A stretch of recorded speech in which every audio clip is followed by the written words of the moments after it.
El Dios Todopoderoso, el Dios Altísimo de los cielos le bendiga, queridos amigos y hermanos. Un saludo de parte de la Iglesia Evangélica La Vid Verdadera y de su hermano Sony. Un estudio más de la Sagrada Escritura, de este estudio que hemos llamado así Apocalipsis, la revelación de Jesucristo. Hoy estamos en la 40ª parte. Hoy seguimos el estudio de la semana pasada que llamamos la Nueva Jerusalén. Hoy tenemos la parte 2.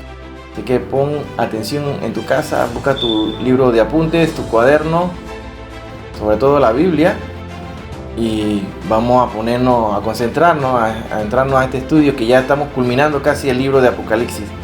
Ya estamos entrando al capítulo 21, estamos en el capítulo 21. Recuerda que ya vamos a la recta final de este libro, que es importante que todo cristiano conozca desde el principio hasta el fin. Así que recuerda que este es un canal que es sin fines de lucro, no lucramos con la palabra de Dios, no vendemos nada, no te mandamos a pedir dinero, que nos envíes nada de estas cosas. Gracias a Dios, el Señor nos sustenta cada día para subir estos videos que son sumamente costosos, pero la honra y la gloria sea para Dios, todo para Él, y para llevar el Evangelio y para advertirle a la humanidad de lo que ocurrirá muy pronto una vez la iglesia sea levantada. Estamos próximos a que se dé el rapto, el arrebatamiento de la iglesia. Mas la gente está desapercibida, tiene su mirada y su deseo sobre cosas terrenales y sobre distracciones que el mundo nos pone. Así que es importante que siempre no pierdas de vista tu salvación. Es importante que trabajemos duro la casa del Señor.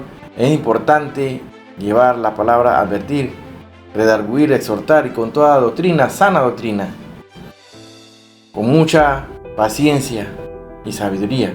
Es importante que el cristiano conozca bien el arma que Dios nos dejó en nuestra mano, las palabras, la Sagrada Escritura, y no permitir falsas interpretaciones como mandan muchos por ahí en el mundo, dando vueltas con falsas doctrinas, que aquellos que no estudian la palabra de Dios son fácilmente engañados y envueltos, pues ellos hacen doctrina solamente de un versículo y tratan de sacar todo de contexto, no leen el contexto completo. Así que todo esto sumado a ese enfriamiento del amor de lo humano hacia las cosas de Dios, el amor de muchos se enfriará, así lo advierte la Sagrada Escritura, y lo estamos viendo muy continuo en el mundo actual. La gente ha perdido el temor a las cosas de Dios. Ocurren desastres, ocurren a diario. Cada desastre que ocurre supera al anterior y hace que la memoria sea efímera en las personas, de manera tal que olvidan rápidamente los desastres que pasaron porque surge otro, y entonces pierden esa capacidad de sorprenderse y de ver las señales y las profecías que se están dando en el mundo, como lo dijo la palabra de Dios en Mateo 24, cuando advierte de todas estas cosas, calamidades que van a ocurrir al mundo, entre ellos enfermedades, pestes, hambres, terremotos, guerra y rumores de guerra.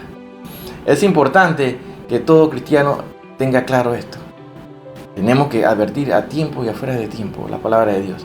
Es vital, es importante que tú lo comprendas y lo lleves a tu corazón y compartas el Evangelio a todos aquellos que no le conocen, o que si le conocen andan con su vida, miradas distraídas, viendo a otras cosas que no deben ser y se están descuidando su propio huerto. Así que vamos a poner atención, vamos a entrar a este estudio, la Nueva Jerusalén. Saludamos a todos los hermanos de Norte y Suramérica, Centroamérica, y a todos aquellos donde la señal de este video o audio les llegue, que sea de bendición y que sea para su crecimiento espiritual. Lo que nos interesa es que tú estudies la palabra de Dios con nosotros. Así que, sin más rodeo, comencemos a este estudio. Esta es la continuación del estudio de la semana pasada, la Nueva Jerusalén. Recuerda que estamos en el capítulo 21, del 9 al 27. Y para comenzar este estudio, vámonos rápidamente a donde dice Apocalipsis 21:9. Dice la palabra de Dios así: vino entonces a mí uno de los 7 ángeles que tenía las 7 copas llenas de las 7 plagas postreras, y habló conmigo, diciendo: ven acá, yo te mostraré la desposada, la esposa del Cordero. Sin duda alguna, aquí estamos viendo que la iglesia está en los cielos, no está en la tierra. Y es durante el cumplimiento de estas plagas, las 7 plagas postreras. Estamos viendo de las copas de la ira de Dios. Ya hablamos de los 7 sellos, de las 7 trompetas, y aquí se está refiriendo a las 7 copas de la ira de Dios. Si el ángel está mostrándole a la esposa, es porque la esposa está ahí arriba en los cielos, no está en la tierra. Para aquellos que dicen que la iglesia pasará la tribulación, bueno, aquí está claramente, lo pueden buscar. Apocalipsis 21:9. Ahí se desenmascara esa mentira que dicen que la Biblia, que dice que la iglesia pasará la tribulación. No, la iglesia no pasará la tribulación ni la gran tribulación, señores. La palabra de Dios es clara, pero tienen que estudiar. Ahora Juan recibe una orden de uno de los 7 ángeles que tenían las 7 copas llenas de las 7 plagas postreras, y es convocado para asistir ¿a dónde? A una nueva visión. Ahora, lo que se le va a mostrar es la desposada, la esposa del Cordero. Sin lugar a dudas, hay un claro paralelismo entre la forma en que se comienza este pasaje y el anuncio del juicio sobre la gran ramera que encontramos en Apocalipsis 17:1. ¿Lo recuerdan? Busquémoslo ahí. Dice: vino entonces uno de los 7 ángeles que tenían las 7 copas y habló conmigo diciéndome: ven acá y te mostraré la sentencia contra la gran ramera. Está claro que en este caso el paralelismo no tiene como finalidad comparar dos cosas que son iguales, sino todo lo contrario, acentuar el tremendo contraste entre las dos visiones: el juicio de la ramera por un lado y la aparición de la gloriosa esposa del Cordero, la iglesia. Por otro lado, el orden de los sucesos es totalmente lógico. El establecimiento pleno del reino de Dios no puede tener lugar sin antes haber juzgado a este mundo. Se sigue, por lo tanto, la misma línea del pensamiento que en el pasaje anterior hablábamos, cuando para establecer el cielo nuevo y la tierra nueva, primero era necesario que aquellos primeros que estaban bajo la maldición del pecado fueran deshechos.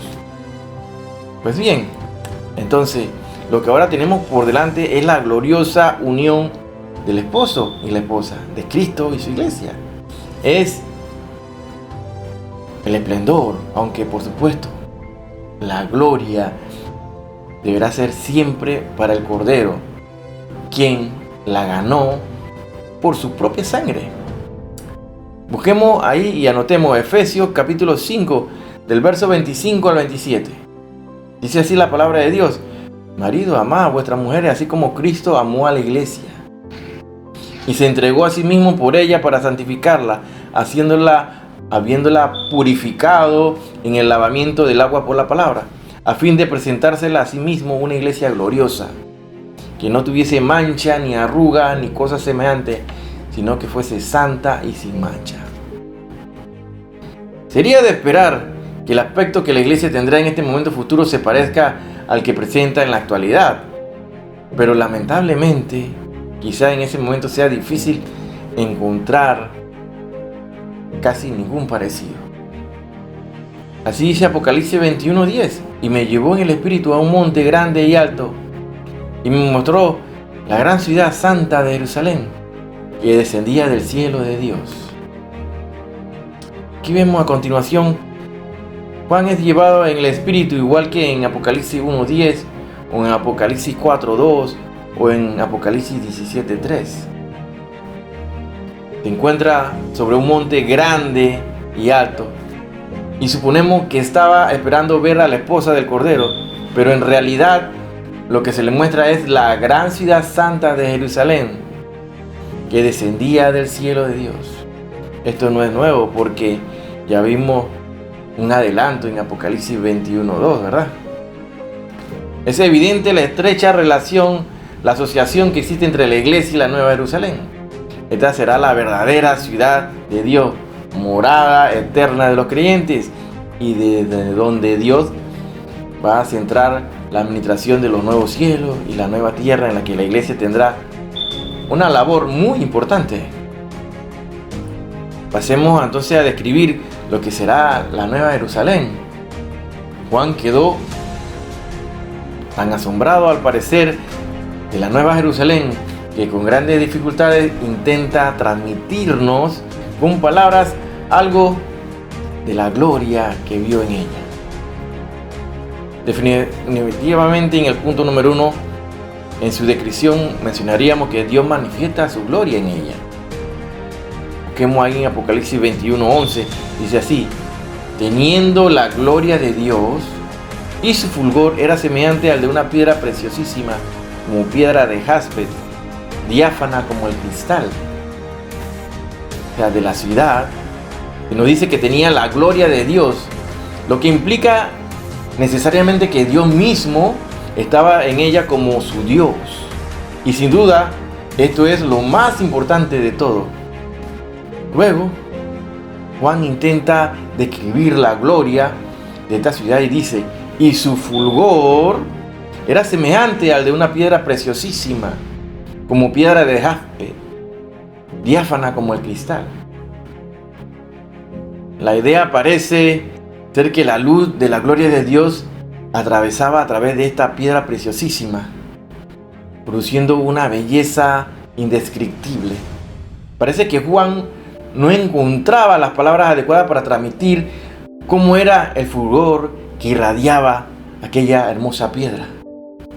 Busca la forma relacionándola con algo que podamos conocer en nuestro ámbito actual y la compara con una piedra de jaspe, aunque cuando veamos con nuestros propios ojos su belleza, nos daremos cuenta de las grandes limitaciones de esta comparación. Así dice Apocalipsis 21 del 12 al 14, leamos: tenía un muro grande y alto con 12 puertas, y en las puertas 12 ángeles, y nombres inscritos, que son las 12 tribus de los hijos de Israel. Al oriente 3 puertas, al norte 3 puertas, al sur 3 puertas, al occidente 3 puertas. Y el muro de la ciudad tenía 12 cimientos, y sobre ellos los 12 nombres de los 12 apóstoles del Cordero. 12 apóstoles. No hay más apóstoles. Ya lo hemos hablado en las conferencias anteriores. El muro y las 12 puertas y los cimientos. Así lo vemos descrito aquí en Apocalipsis 21. Leamos ahora del verso 12 al 14 nuevamente. Tenía un muro grande y alto con 12 puertas, y en las 12 puertas 12 ángeles y los nombres inscritos, que son las 12 tribus del pueblo de Israel. También vemos las puertas que están al oriente, que son 3, al norte, que son 3 puertas, al sur, que son 3 puertas, al occidente, que hay 3 puertas. Y el muro tenía 12 cimientos, y sobre ellos los 12 nombres de los 12 apóstoles del Cordero. Ahora, lo primero que ve es un muro grande y alto. Era algo que esperaríamos encontrar en todas las grandes ciudades de la antigüedad, ¿no? Sus muros. De hecho, eso era lo primero que en la antigüedad veían los peregrinos cuando se acercaban a Jerusalén. Pero en el caso de la Nueva Jerusalén, su presencia no deja de sorprendernos. ¿Cuál será el propósito de este muro? Evidentemente no será para defender la ciudad de su enemigo, porque todos ellos habrán sido ya enviados al lago de fuego, Apocalipsis 20, del 12 al 15. Tal vez debamos interpretarlo como un símbolo de la seguridad que gozarán los que habiten, ¿a dónde? En la Nueva Jerusalén. El profeta Isaías había hablado al respecto de esto. Dice Isaías 26, 1. En aquel día cantarán este cántico en tierra de Judá. Fuerte ciudad tenemos, salvación puso Dios por muros y antemuros. Pero pudiera ser que la presencia de este muro fuera necesaria también por algo que vamos a ver a continuación. Sin ese muro no se podría hablar de las puertas y de sus cimientos, algo que para el autor de este libro es importante realmente que recalcar. Vemos que se nos dice que en la muralla había 12 puertas y en las puertas 12 ángeles. Estos ángeles funcionarían como guardas de honor que velarían por la seguridad de cada una de esas puertas. En cuanto a las puertas, se nos dice que tenían nombres inscritos. Los nombres inscritos que son los de las 12 tribus de los hijos de Israel. Y también que estaban distribuidas de la siguiente manera: al oriente 3 puertas, al norte 3 puertas, al sur 3 puertas, al occidente 3 puertas. Estos detalles nos llevan a pensar nuevamente hacia el Antiguo Testamento. Entonces, en primer lugar, nos recuerda que el acceso a la Nueva Jerusalén se produce a través de la nación judía. El apóstol Pablo explicó esta conexión. Busquemos en el libro de los Romanos, capítulo 9, del 4 al 5, y leamos así: de los cuales son la adopción, la gloria, el pacto, la promulgación de la ley, el culto y las promesas, de quienes son los patriarcas y de los cuales según la carne vino Cristo, el cual es Dios sobre todas las cosas, bendito por los siglos. Amén. También buscamos en el libro de Juan, capítulo 4, verso 22, dice así: el Señor Jesucristo confirmó esto mismo cuando le dijo a la mujer samaritana: la salvación viene de los judíos. Por otro lado, la disposición en que las tribus estaban colocadas en las 4 direcciones cardinales nos recuerda la forma en la que el pueblo de Israel en el pasado había acampado alrededor del tabernáculo. Busca ahí el libro de los Números, capítulo 2. O a los nombres de las puertas de la ciudad de lo que profetizó Ezequiel. Busca ahí Ezequiel, anota ahí Ezequiel 48, del 31 al 35. Después de describir las puertas del muro de la ciudad, vas a hablar de los cimientos. Y el muro de la ciudad tenía 12 cimientos, y sobre ellos los 12 nombres de los 12 apóstoles del Cordero. Es interesante aquí, hermano, notar la combinación de los nombres de las 12 tribus de Israel con los 12 apóstoles que encontramos en las puertas y en el cimiento del muro. Se subraya aquí con ellos que ambos son diferentes pero complementarios. En la puerta no surgiría un camino de entrada. Entonces, los fundamentos tienen que ver con lo que está debajo y da estabilidad y permanencia, como los cimientos, la fundación de los edificios. Por supuesto, sería una equivocación pensar que tanto las 12 patriarcas como los 12 apóstoles eran las puertas y el fundamento. Más bien debemos pensar en lo que ellos representaron y enseñaron, la base del Evangelio. Así como son los profetas, los apóstoles, el fundamento. Así el cumplimiento de la ley es Cristo. En este sentido es interesante considerar la referencia que hace el apóstol Pablo al respecto en ambos en relación con la edificación del nuevo templo santo de Dios. Leemos en el libro de los Efesios, capítulo 2, del 19 al 22, dice así la palabra de Dios: así que ya no sois extranjeros ni advenedizos, sino conciudadanos de los santos y miembros de la familia de Dios, edificados sobre el fundamento de los apóstoles y profetas. Aquí lo ves. Edificados sobre el fundamento de los apóstoles y profetas, siendo la principal piedra del ángulo Jesucristo mismo, en quien todo el edificio bien coordinado va creciendo para ser un templo santo del Señor, en quien vosotros también sois justamente edificados para morada de Dios en el Espíritu.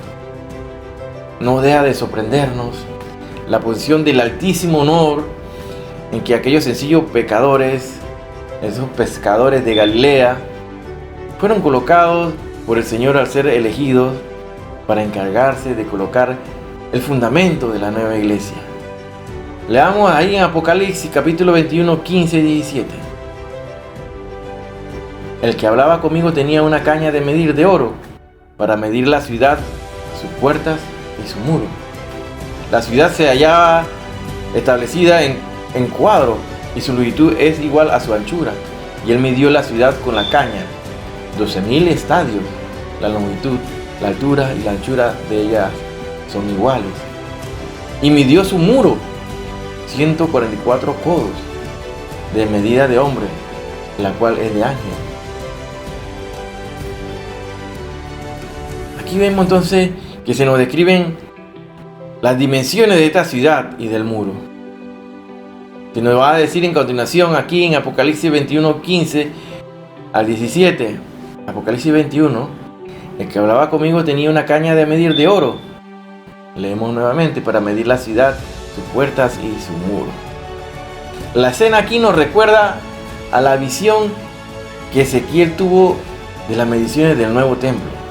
Busquemos ahí en Ezequiel capítulo 40 y 42. Ahora bien, ¿cuál era el propósito por el que se midió la Nueva Jerusalén? ¿Por qué se dan las medidas? ¿Por qué Dios la describe? Aquí la describe Juan. En primer lugar, podemos pensar que Dios mide aquello que le pertenece. Pero es probable también que quiera mostrarnos la grandeza de la Nueva Jerusalén. Notamos que tanto su longitud como su altura y la anchura eran la misma, 12.000 estadios. Esto equivale aproximadamente a unos 2.200 kilómetros. Es difícil para la mente humana imaginar una ciudad en forma de cubo de estas dimensiones. Por supuesto, en una ciudad tan grande habrá lugar para todos. Como el Señor dijo: en la casa de mi Padre muchas moradas hay. ¿Recuerdas? Ahí lo dice en Juan 14:2.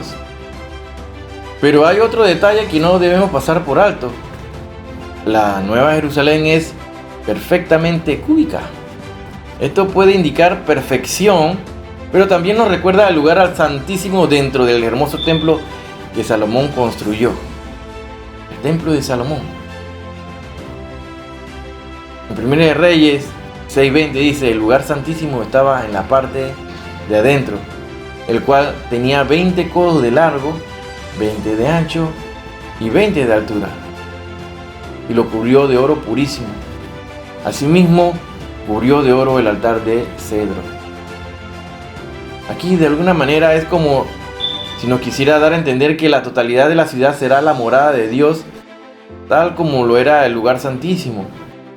Esto nos hace pensar que los ciudadanos de esa santa ciudad tendrán una experiencia constante en la presencia de Dios y disfrutarán de la adoración. Por último, se nos da también las medidas del muro. Dice así: 144 codos de medida de hombre, la cual es de ángel. Esto equivale a unos 64 metros de altura. Si lo comparamos con la altura de la ciudad, el muro sería pequeño. Pero si pensamos en el muro en sí, sería muy alto, aproximadamente de la altura de un rascacielos de 25 pisos. En ese caso, dejaría ver la ciudad desde cualquier parte. Así dice Apocalipsis 21:22. Y no vi en ella templo, porque el Señor Dios Todopoderoso es el templo de ella. ¿Lo ves? Y el Cordero. Verso 23 dice: la ciudad no tiene necesidad de sol ni de luna que brille en ella, porque la gloria de Dios la ilumina y el Cordero es su lumbrera. Aquí el apóstol Juan describe aquí una característica única de la ciudad de Dios.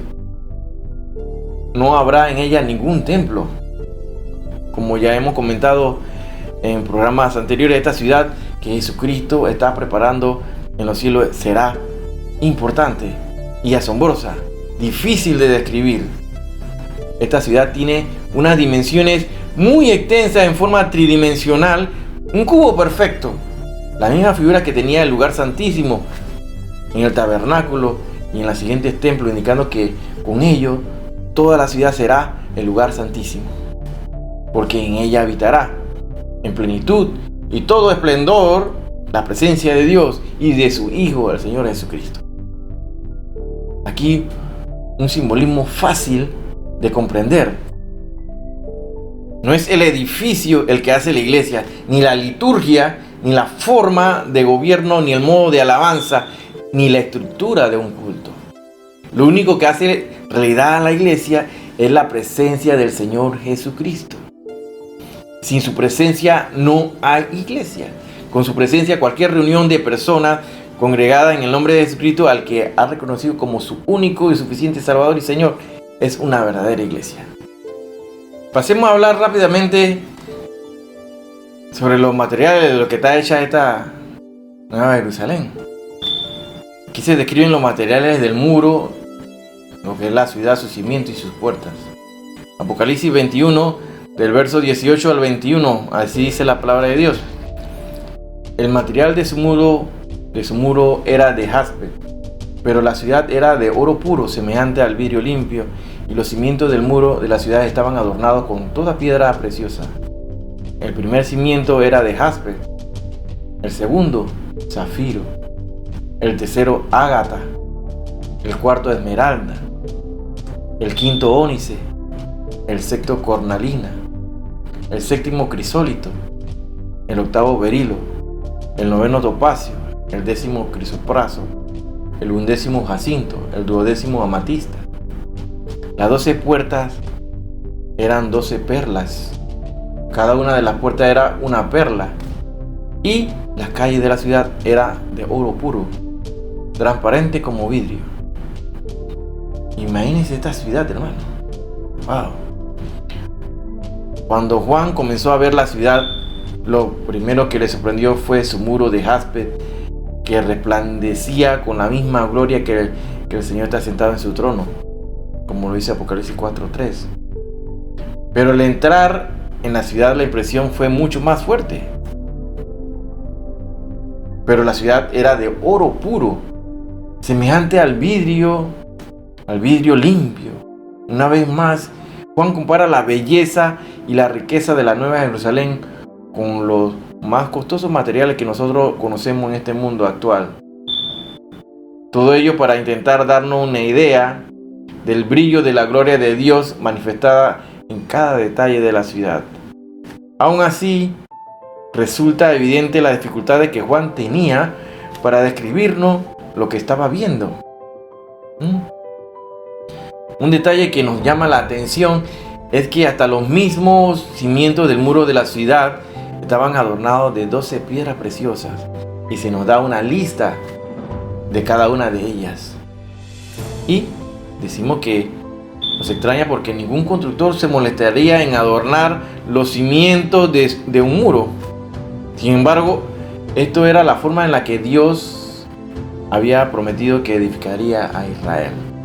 En Isaías 54, del 11 al 12, dice así: pobrecita y fatigada con tempestad, sin consuelo.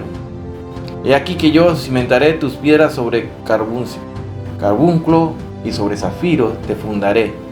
Zafiros.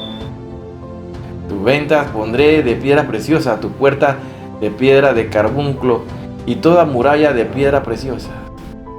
Ahí lo dice el libro de Isaías 54, 11 al 12. Ya Dios lo había prometido así, que construiría el cimiento del Israel. Isaías 54, 11 al 12. Anótalo ahí. Aunque es cierto que resulta complicado identificar con exactitud las piedras preciosas de la antigüedad, sin embargo hay varias ideas que nos quedan claras de esta descripción. Vista en su conjunto, nos comunica la impresión de una estructura radiante y hermosa. Es una ciudad de luz y color. El cielo no será un lugar triste y gris, sino todo lo contrario. Su belleza no puede ser comparada con ninguna cosa que conozcamos en este mundo presente. Lleva tu imaginación. La gran variedad de piedras preciosas nos recuerdan la diversidad inagotable de las manifestaciones de la gloria de Dios que podremos disfrutar por toda la eternidad. Y también nos obliga a una reflexión sobre nuestra vida presente aquí. Muchas veces muchos se afanan por conseguir riquezas en este mundo, pero lo que aquí es tan costoso por ser escaso, allí será tan abundante que estará en todas partes. Tenemos también aquí una descripción de las puertas. Las 12 puertas eran 12 perlas, dice. Ya se nos ha dicho que en las puertas estaban escritos los nombres de las 12 tribus de los hijos de Israel, Apocalipsis 21, verso 12. Pero ahora se nos quiere mostrar la belleza insuperable de cada puerta comparándola con enormes perlas. Enormes perlas. Unas puertas así dan una idea de la gloria de Dios, de la gloria de la ciudad que se encuentra tras ella, pero también nos invitarían a entrar. Imagínense estas calles de oro por donde tú camines. Y por último, se nos habla también de las calles, sí. Las calles. La calle de la ciudad era de oro puro, transparente como vidrio. Nosotros no nos fijamos demasiado en este tipo de cosas cuando vamos a una ciudad. ¿Quién presta atención a los materiales con los que estaban hechos el muro, los cimientos, las puertas, las calles de la ciudad? Pero es que es la Nueva Jerusalén. Cada detalle de la Nueva Jerusalén es asombroso. Fijémonos lo que nos dice aquí. Sus calles son de oro. Calles de oro. Una vez apareció un artículo en el periódico en el que se hablaba de un novedoso hotel de lujo en que todas las cosas habían sido decoradas con oro. ¿Cuánto más costará pasar una noche ahí? ¿Quién puede permitirse algo así? Qué locura, ¿verdad? Pues en la Nueva Jerusalén hasta las calles son de oro, hasta las calles. Y cada creyente podrá disfrutarlas durante toda la eternidad por la gracia de Dios. Por otro lado, es importante también que nos demos cuenta de que aquí se está estableciendo nuevamente una asociación con el templo que el rey Salomón construyó. En él los sacerdotes caminaban sobre el oro como en la Nueva Jerusalén. Primera de Reyes 6:30. Podríamos decir que esta ciudad celestial a la que somos llamados a vivir por toda la eternidad es la consumación plena de lo que en pequeña escala se nos mostró en el antiguo templo de Israel. Esto viene confirmado por lo que vemos a continuación en la descripción que Juan nos está haciendo de la Nueva Jerusalén. No obstante, antes de que sigamos adelante debemos notar que con la descripción que se nos acaba de hacer se está dando respuesta a una pregunta que previamente había sido formulada en este libro. Recordamos que cuando Babilonia fue destruida, la gente que veía el humo de su incendio dieron voces diciendo: ¿qué ciudad era semejante a esta gran ciudad? Entonces eso, búscalo ahí, Apocalipsis 18:18.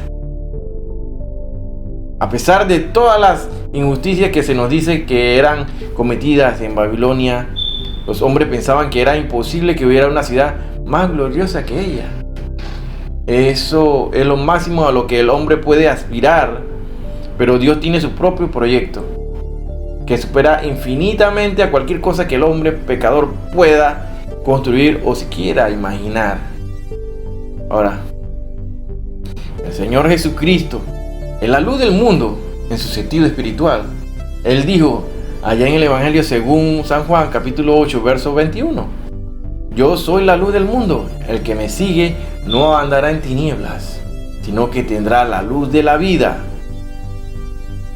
Pero en la nueva creación, Él será tanto la luz física como la luz espiritual. En el antiguo tabernáculo había un candelero de oro, el cual tenía un profundo significado simbólico que representaba a quién, a Jesucristo. Recordemos que en los dos primeros capítulos de Apocalipsis vimos que se simboliza el testimonio de Dios, las primeras iglesias en la tierra, mediante los 7 candeleros. Búscalo ahí, Apocalipsis 1, 12, 20, capítulo 2, 1 y 5, capítulo 11, verso 4. En la Nueva Jerusalén, Jesucristo será el candelero de oro. Su luz dará una luz única. La Nueva Jerusalén, toda ella un lugar santísimo, llena de luz, será probablemente el primer lugar donde Dios hará su aparición personal.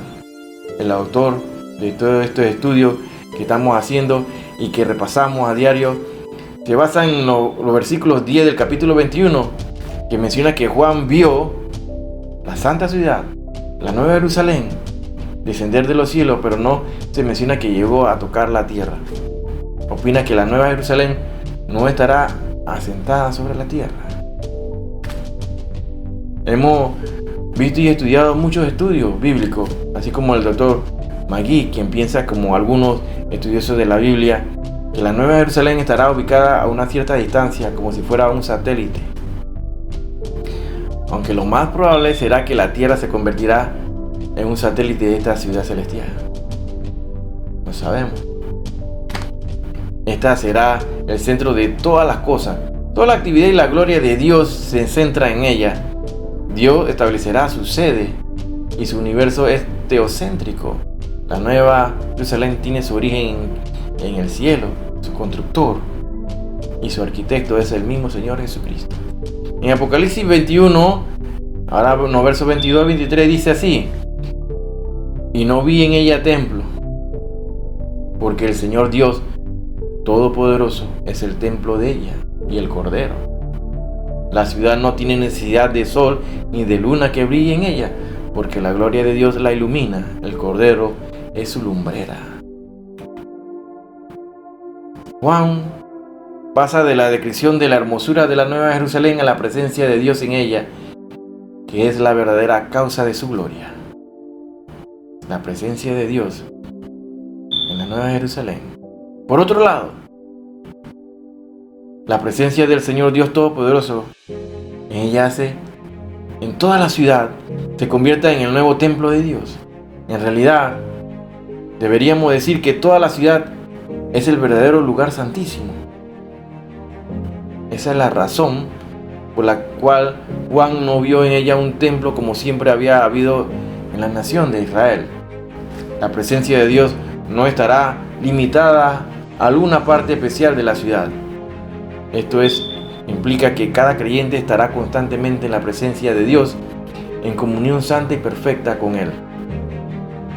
Volvemos así a los momentos cuando Adán y Eva todavía no habían pecado y se paseaban por el huerto del Edén a la luz del día en la presencia de Dios, sin tener vergüenza ni temor. ¿Recuerdan ahí en Génesis capítulo 3, verso 8? En este sentido debemos recordar que cuando a Moisés se le ordenó construir el tabernáculo, se le dijo que debía hacerlo siguiendo el modelo celestial que le había sido revelado. Hechos 8:5. Por lo tanto, bien podemos decir que lo que ahora tenemos delante es el verdadero templo de Dios, el auténtico y el eterno templo de Dios. Otra de las consecuencias que tendrá el hecho de que Dios mismo more en la Nueva Jerusalén es que la ciudad no tiene necesidad de sol ni de luna que brille en ella. La luz que pudiera dar el sol y la luna no lograrán aportar nada a la luz gloriosa de la presencia de Dios. Con esto se cumplirá lo anunciado por el profeta allá en Isaías 60:19. El sol nunca más te servirá de luz para el día, ni el resplandor de la luna te alumbrará, sino que Yahweh te será por luz perpetua y el Dios tuyo por tu gloria. También busca ahí en Juan 8:12. Dice así, Juan 8:12, un detalle que debemos notar también es la plena armonía e igualdad entre el Padre y el Hijo. Dice así, la gloria de Dios ilumina y el Cordero es su lumbrera. Esto no nos extraña porque sabemos que Dios es luz. Primera de Juan 1:5. Y también Cristo afirmó, yo soy la luz del mundo. ¿Dónde te dice eso? En Juan 8:12. El apóstol Juan describe aquí una característica única de la ciudad de Dios. No habrá en ella ningún templo. Como ya hemos comentado en nuestros programas anteriores, esta ciudad que Jesucristo está preparando en los cielos será importante y asombrosa, difícil de describir. Esta ciudad tiene unas dimensiones muy extensas en forma tridimensional, un cubo perfecto, la misma figura que tenía el lugar del Santísimo en el tabernáculo en los siguientes templos, indicando con ello que toda la ciudad será el lugar santísimo, porque en ella habitará en plenitud y todo esplendor la presencia de Dios y de su Hijo, el Señor Jesucristo. Aquí hay un simbolismo fácil de comprender. No es el edificio el que hace la iglesia, ni la liturgia, ni la forma de gobierno, ya lo dijimos hace un rato, ni el modo de alabanza, ni la estructura del culto. Lo único que hace la realidad a la iglesia es la presencia del Señor Jesucristo. Sin su presencia, no hay iglesia. Con su presencia, cualquier reunión de personas congregadas en el nombre de Jesucristo, que dice, al que han reconocido como su único y suficiente Salvador y Señor. Esa es que es la verdadera iglesia. El apóstol Juan añade que la ciudad de Dios no necesita una luz creada, porque Dios, la luz en sí misma, estará en medio de ella. El profeta Isaías lo dijo claramente: el Señor descenderá por luz eterna. Isaías 60:19. Uno de los autores del libro de los Salmos afirmó: en tu luz veremos la luz. Salmos 36:9. Y es que solo cuando vemos las cosas a la luz de Dios, las vemos como realmente son. Algunas cosas que nos aparecen permisibles se tornan peligrosas cuando se ven a la luz de Dios. Otros asuntos que parecen importantes bajo la luz de Dios pierden su relevancia. Otras que nos parecen insoportables se tornan como posibles y llevaderas cuando se les contempla bajo la luz de Dios. Dios, estimado amigo, es el mejor consejero, el mejor guía, porque nunca falla, nunca se equivoca y solo busca nuestro bien. Apocalipsis 21 del 24 al 26 leemos así: y las naciones que hubieran sido salvas andarán a la luz de ella, y los reyes de la tierra traerán su gloria y honor a ella. Sus puertas nunca serán cerradas de día, pues allí no habrá noche, y llevarán la gloria y la honra de las naciones a ella. Las naciones llevan su honor, la gloria a la nueva Jerusalén. Así lo acabamos de leer. Nos encontramos en estos versículos con algunos hechos sorprendentes. En primer lugar, que nos dice que las naciones que hubieran sido salvas andarán a la luz de ella. Empecemos por preguntarnos, ¿a qué naciones se refiere? En principio, la conclusión lógica es que son gentiles, es decir, no son exclusivamente la nación judía. Ahora bien, aparte de esto, es imposible saber a qué naciones se refiere, porque en ese momento todo será nuevo y no habrá una correspondencia exacta con las naciones que conocemos en el día de hoy. Sin embargo, parece que habrá algún tipo de diversidad nacional, aunque no establecida sobre las mismas bases por los cuales han sido constituidas las naciones en el mundo en que vivimos hoy en día, actualmente. Es probable que en el nuevo orden mundial establecido por Dios se creará nuevos pueblos que serán gobernados por los creyentes. Esto podría guardar relación con lo que el Señor Jesucristo enseñó en la parábola de las minas. ¿Recuerdan ahí Lucas capítulo 19, del verso 11 al 27? Si esto es así, no será de extrañar lo que dice a continuación: y los reyes de la tierra traerán su gloria y honor a ella. Este será un cambio muy significativo, porque todos los gobernantes de la tierra servirán al Señor y llevarán sus presentes a la Nueva Jerusalén, centro del gobierno universal de Dios. Otro detalle muy importante del que Juan quiere llamar nuestra atención es que sus puertas serán cerradas de día, pues allí no habrá noche. Nunca serán cerradas de día. Sus puertas nunca serán cerradas de día, pues allí no habrá noche. En cualquier ciudad amurallada de la antigüedad, sus puertas serían cerradas al anochecer a fin de impedir que entren invasores, delincuentes o cualquier otra persona potencialmente peligrosa. Pero en la Nueva Jerusalén las puertas permanecerán abiertas día y noche, lo que nos transmite la idea de paz y tranquilidad. En realidad se nos dice que allí no habrá noche. Definitivamente allí no va a haber noche. Así que las tinieblas nunca más harán su aparición. Terminará el temor que nos sugiere la oscuridad y viviremos en un día sin fin, lo que implica también el fin de los ciclos de la antigua creación. El tiempo no será más. La eternidad será nada más que el tiempo. Ya no habrá tiempo. Juan nos describe aquí un cuadro de todas las naciones viniendo a Dios y de sus reyes trayéndole sus dones. En otras palabras, aquí tenemos un cuadro de la salvación universal sin distinción ni diferencias de raza, Esta idea choca frontalmente con el pensamiento judío de la época de Juan, que esperaban la destrucción de los gentiles, es decir, de los no judíos. Uno de los dichos de la época que mejor ejemplifican esta idea era la siguiente: Dios creó a los gentiles para usarlos como leña para el fuego del infierno. En cambio, podemos ver que todas las naciones traerán su honor y gloria a la ciudad santa. En la Nueva Jerusalén no habrá ningún templo. El templo que reemplazó al antiguo tabernáculo utilizado por el pueblo de judíos en su largo peregrinaje en el desierto hacia la tierra prometida no era más que una especie de receptáculo, recipiente terrenal a la gloria de Dios, o la Shekinah. Era el testimonio de la presencia de Dios y también de la exclusión del pecado.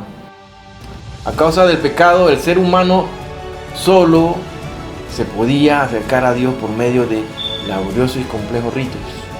Sin embargo, la Nueva Jerusalén, el pecado ya no será un problema, ha sido erradicado totalmente. Cuando se nos dice las naciones que hubieran sido salvas andarán a la luz de ella y los reyes de la tierra traerán su gloria y honor a ella, se refiere, según numerosos estudiosos de los textos sagrados de la Biblia, a aquellas naciones gentiles salvas que ocuparán la nueva tierra junto con Israel por la eternidad. Estas naciones, al igual que Israel, no pertenecerán a la iglesia. Fueron redimidos después de que la iglesia fue sacada de la tierra y antes de que la iglesia llegara a existir. Vendrán a la Nueva Jerusalén como visitante a la ciudad para adorar y alabar a Dios. Apocalipsis 21-27, ya cerrando este estudio, hermano. Dice así: no entrará en ella ninguna cosa inmunda o que hace abominación y mentira, sino solamente los que están inscritos en el libro de la vida del Cordero. Sus puertas nunca serán cerradas de día, pues allí no habrá noche, dice Apocalipsis 21 en su versículo 25. Evidentemente, la ciudad de Dios no necesita protección, dado que todos aquellos que podrían ser su destrucción, que desean su destrucción, ellos ya están condenados por la eternidad en el lago de fuego.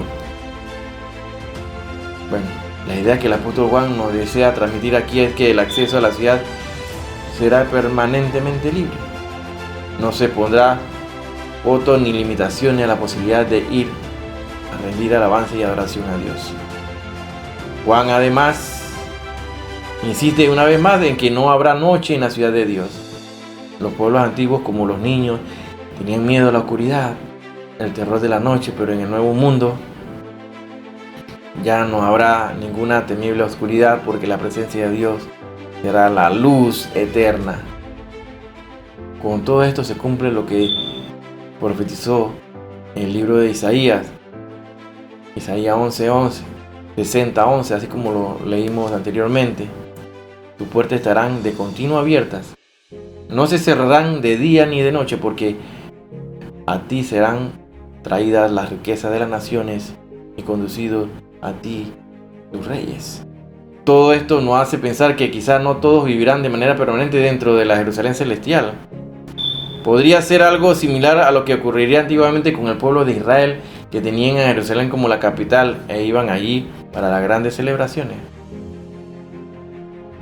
En cuanto a los habitantes de la Nueva Jerusalén, finalmente se nos indica que ¿qué tipo de personas vivirán en la Nueva Jerusalén? Apocalipsis 21-27, búscalo ahí. No entrará en ella ninguna cosa inmunda o que hace abominación y mentira, sino solamente los que están inscritos en el libro de la vida del Cordero. Eso, ahí está, los habitantes de la Nueva Jerusalén. A diferencia de lo que ocurría en la Gran Babilonia, que era la madre de las rameras y de las abominaciones de la tierra, Apocalipsis 17:5, ¿recuerdan? En la Nueva Jerusalén no entrará en ella ninguna cosa inmunda o que hace abominación y mentira. Y parece que hay un registro de los habitantes de esa gloriosa ciudad. Hay un registro. Los que están inscritos en el libro de la vida del Cordero. Ahí hay un registro. Esto nos recuerda que nadie podrá estar allí sin haber creído en la obra salvadora de Cristo.